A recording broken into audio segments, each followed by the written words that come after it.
에스라 3장. 이스라엘 자손이 각자의 성읍에 살았더니 일곱째 달에 이르러 일제히 예루살렘에 모인지라.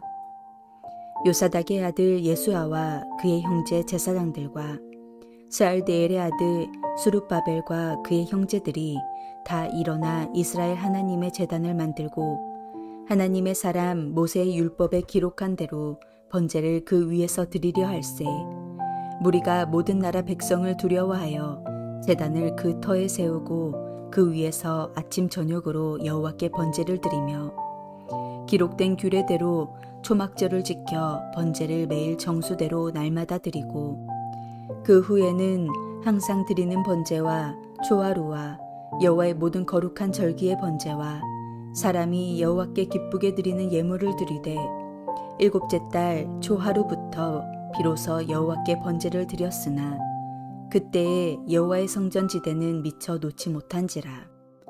이에 석수와 목수에게 돈을 주고 또 시돈 사람과 두로 사람에게 먹을 것과 마실 것과 기름을 주고 바사왕 고레스의 명령대로 백향목을 레바논에서 요빠 해변까지 운송하게 하였더라. 예루살렘에 있는 하나님의 성전에 이른 지 2년 둘째 달에 스알디엘의 아들 수룹바벨과 요사닥의 아들 예수아와 다른 형제 제사장들과 레위 사람들과 무릇 사로잡혔다가 예루살렘에 돌아온 자들이 공사를 시작하고 20세 이상의 레위 사람들을 세워 여호와의 성전 공사를 감독하게 하매 이에 예수아와 그의 아들들과 그의 형제들과 감미엘과 그의 아들들과 유다 자손과 헨나닷 자손과 그의 형제 레위 사람들이 일제히 일어나 하나님의 성전 일꾼들을 감독하니라. 건축자가 여호와의 성전의 기초를 놓을 때에 제사장들은 예복을 입고 나팔을 들고 아삽 자손 레위 사람들은 제금을 들고 서서 이스라엘 왕 다윗의 규례대로 여호와를 찬송하되 찬양으로 화답하며 여호와께 감사하여 이르되 주는 지극히 선하심으로 그의 인자하심이 이스라엘에게 영원하시도다 하니 모든 백성이 여호와의 성전 기초가 놓임을 보고 여호와를 찬송하며 큰 소리로 즐거이 부르며 제사장들과 레위 사람들과 나이 많은 족장들은 첫 성전을 보았으므로 이제 이 성전의 기초가 놓임을 보고 대성통곡하였으나 여러 사람은 기쁨으로 크게 함성을 지르니 백성이 크게 외치는 소리가 멀리 들리므로 즐거이 부르는 소리와 통곡하는 소리를 백성들이 분간하지 못하였더라. 이스라엘이 일곱째 달에 예루살렘에 모여 그 터에 제단을 세우고 번제를 드리고 초막절을 지킵니다. 이스라엘 백성이 본성으로 귀환한 지 약 3개월이 지나고 그해 7월이 되자 모든 백성들은 예전의 관습을 따라 예루살렘에 모여들었습니다. 이스라엘 달력으로 7월은 이스라엘 백성들에겐 특별한 달이었습니다. 1일은 신년을 선포하는 나팔절이고 10일은 속죄일이며 15에서 22일은 초막절입니다. 이스라엘 백성들은 자신들이 왜 귀환하였고 무엇을 해야 하는지 알았고 그것을 먼저 시작하고자 하는 것입니다. 몇 달간 각자의 성읍에서 삶의 터전을 가꾸는 데 몰두했던 유다 백성들은 그 일곱째 달에 예루살렘으로 모입니다. 황폐한 성전터를 직접 확인한 백성은 바벨론에서 돌아온 목적을 떠올리며 빨리 성전을 재건해야 한다는 생각에 초조해졌을지 모릅니다. 그러나 제사장들은 먼저 하나님의 제단을 만들고 율법에 기록된 대로 번제를 드립니다. 마침 초막절이라 매일 정해진 수대로 희생제물을 드리며 예물을 드립니다. 성전의 지대를 놓기 전이었지만 여호와를 기쁘시게 하는 예배부터 드린 것입니다. 예배보다 중요한 것은 없습니다. 해야 할 일이 많아도 예배를 최우선 순위에 놓아야 하는 것입니다. 어떤 사역을 하든 우리의 중심은 늘 하나님께 향해야 합니다. 대제사장 예수아와 총독 스룹바벨의 지도에 따라 모세의 율법에 기록된 대로 이스라엘 백성들은 옛 성전터에 단을 쌓아 번제를 드리기 시작하였습니다. 바벨론에서 돌아온 이스라엘 백성들이 맨 처음 한 것이 바로 예루살렘에 모여 하나님께 예배하는 것이었음을 기억해야 합니다.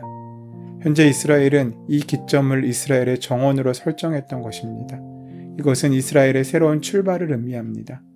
이 새 출발의 힘은 그들의 고난에 있습니다. 새로운 예배의 시작은 주님을 잃었던 시절, 그들의 성전을 잃었던 시절을 상고하고 있습니다. 그들의 기쁨은 이전 하나님께 묶였던 삶이 얼마나 귀한 것인지를 깨달았기 때문입니다. 이스라엘 백성들은 하나님의 간섭이 싫었습니다. 때로는 하나님보다 자기의 소견하기를 즐겨했고 때로는 대놓고 하나님을 무시하기도 했습니다. 그것은 우리도 마찬가지입니다. 우리는 하나님을 간섭을 받기를 싫어합니다. 주님께 복을 받는 것은 좋아하지만 하나님의 계명을 지키기는 싫어합니다. 주님에게서 단물을 빨아먹는 것을 좋아하지만 주님께서 원하시는 사명의 눈물을 흘리는 일에는 주저하고 외면합니다. 때로 주님이 곁에 안 계셨으면 하고 때로는 주님을 걸림돌로 여기기도 했습니다. 그런데 주님이 계셔야 할 자리에 세상이 자리했습니다. 이스라엘 백성들에게는 하나님이 계셔야 할 자리에 타국의 왕들이 자리하게 된 것입니다. 주님의 말씀을 피했더니 세상의 간섭이 시작되었습니다. 주님의 명령을 피했더니 독재자의 명령이 나를 짓누른 것입니다. 여러분 그것을 아십니까? 내가 편하고자 주님의 낯을 피하면 우리는 사단의 낯을 대하게 될지도 모른다는 것입니다. 내가 자유롭고자 주님의 계명을 피하면 우리는 피도 눈물도 없는 세상의 지독한 경쟁 논리가 내게 명령하는 세상에서 살게 될 줄도 모릅니다.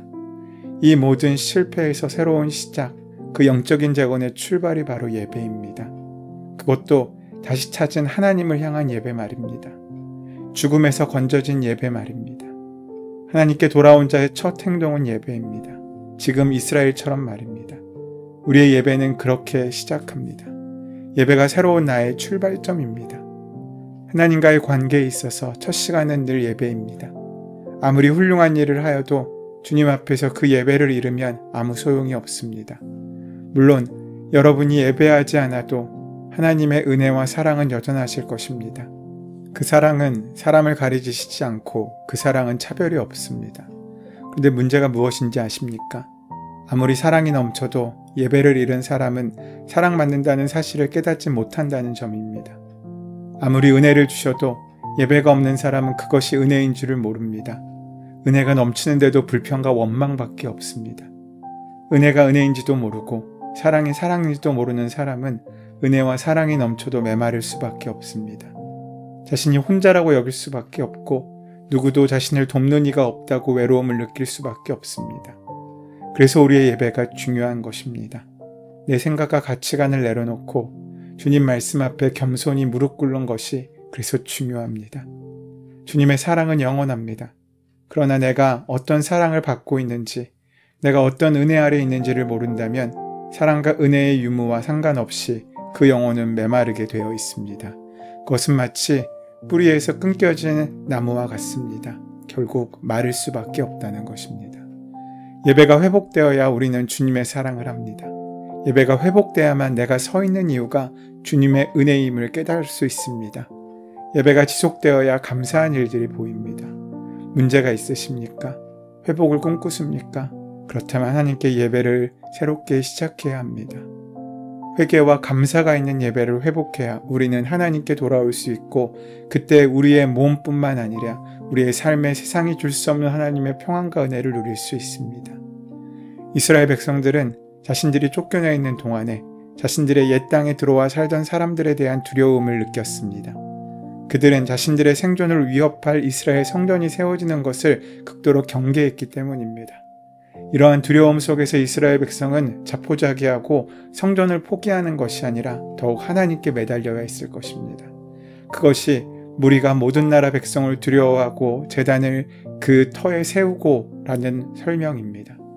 놀랍게도 이러한 두려움 가운데서도 매일 아침과 저녁으로 번제가 드려지기 시작했습니다. 그리고 그들은 계속 이어서 나팔절과 초막절을 지켰습니다.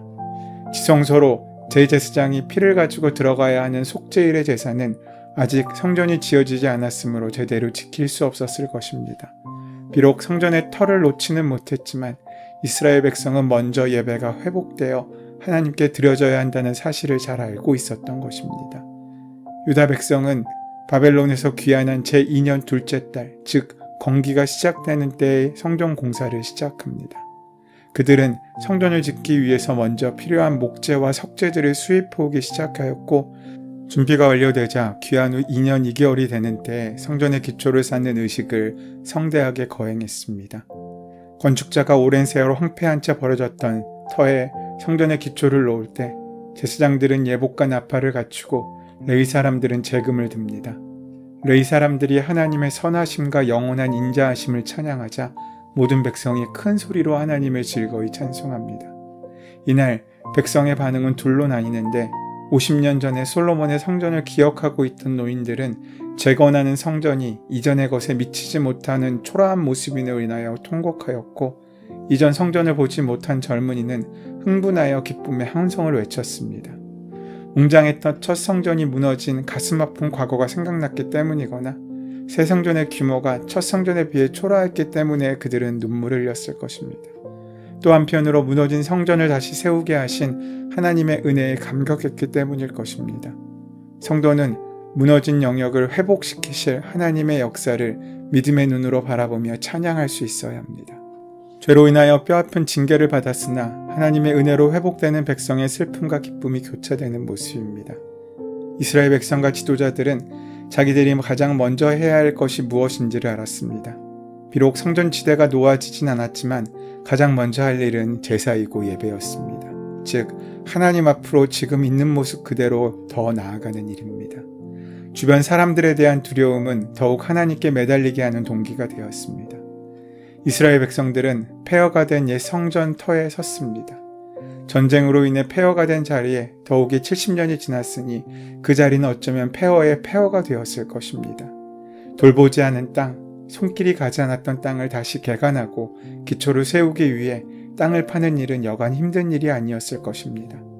어쩌면 그 폐허의 땅을 쳐다보는 것조차 힘들었을지 모릅니다. 명령을 받고 돌아오긴 했지만 눈앞에 보이는 상상 이상의 환경 속에서 오히려 절망했을 수도 있습니다.